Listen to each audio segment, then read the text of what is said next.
On calminama yeeɓiyankoɓe Ayaawo Pinal TV, on calminama no feewi.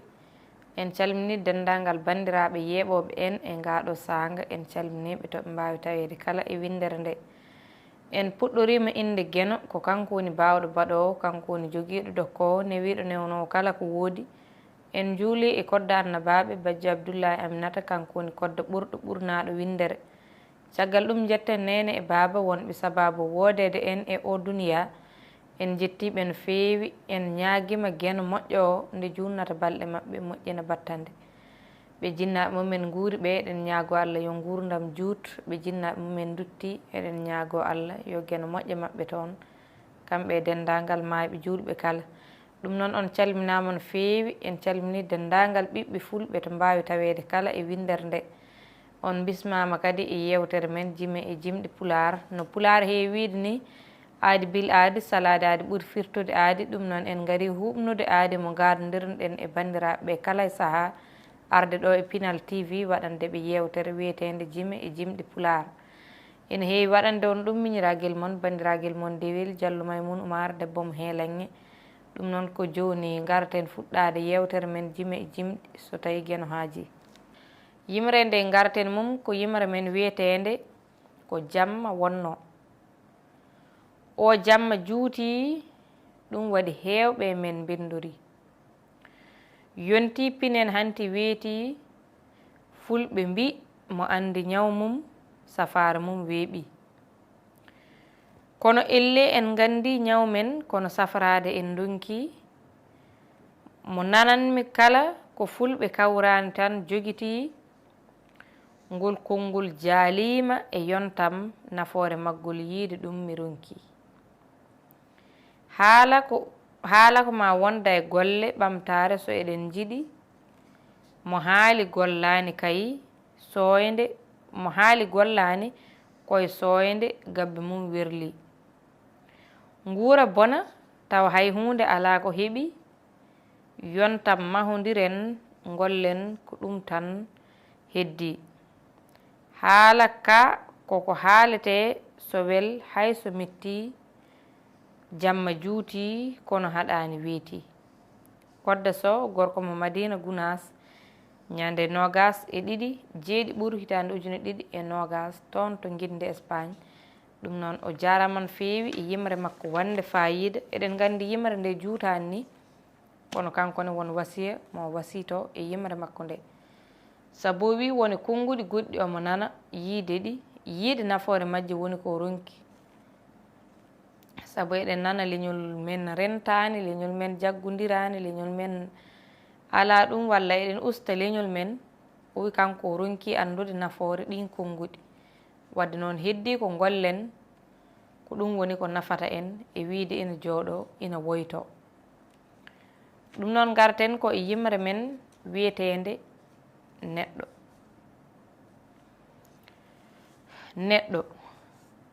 Neɗɗo jibini neɗɗo, kono won neɗɗo mo yiɗa neɗɗo. Neɗɗo wari neɗɗo, kono ala fof ɗo neɗɗo tagi neɗɗo.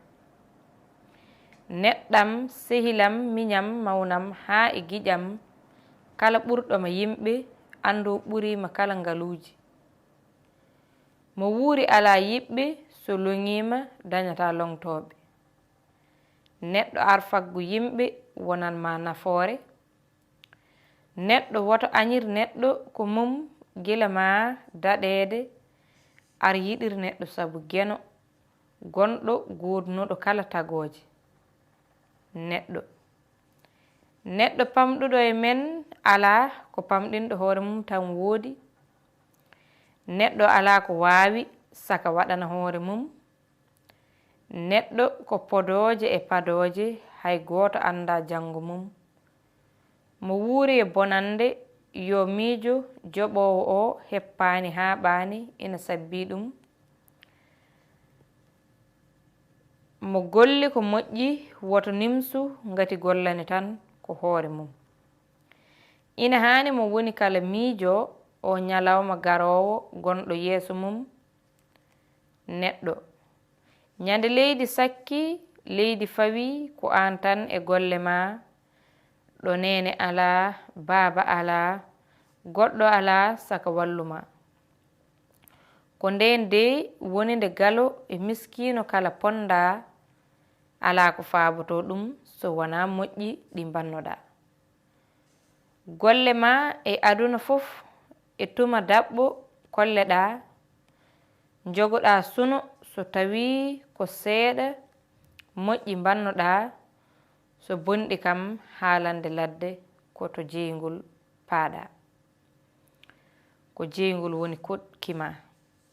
Yo geno yiɗ en, yiɗna en kala jamirooje makko.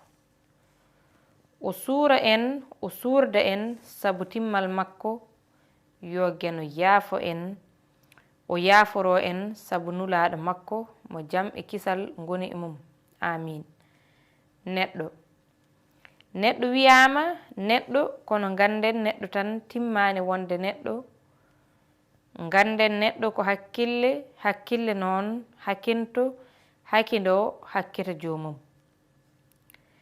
Saanga nde woni e faaɗeende so hakkille hakkitaani hakkinat, ngam miijotoo ko miijo moƴƴo, ngam miijotoo miijo moƴƴo ko hakkille kakkitoowo, ko noon ne miijotoo miijo bongo ko hakkille kakkinoowo.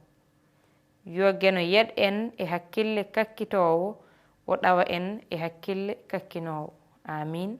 Kuɗol kodda so ñande 3 seettu hitaande 2020. Ɗum noon ko enen kettodi yimre men wiyeteende neɗɗo. Wadde noon nde ɗo yimre waajotoo ko enen kala. Wadde noon yo geno rokku en waɗde ko moƴƴi mbele mbaawen wonde e mbaadi peewal. Ɗum noon on beltanaama no feewi yeɓiyankooɓe Pinal TV. En garde e yewtere men Jime e jimɗi haa ɗo. Ɗum noon ko ɗo kaddeten heen haa sahaaji goɗɗi so geno haaji. Eɗen ñaagoo geno moƴƴo yo kaltu kaliiɓe nde tawno pulaariyankooɓe men ina mbiya kala ko kaltaade weli ko kalaade daɗi ɗum muusde. Wadde noon yo geno kaltu kaliiɓe. Ɗum noon on jaaraama no feewi. En garde e yewtere men haa ɗo. Yewtidannoo e mon ko miñiraagel mon, banndiraaguel mon Dewel Diallo Maymoun Oumar debbo mo heelanmi. Allah jaaraama, on jaaraama. Enen sahaaji goɗɗi so geno haaji.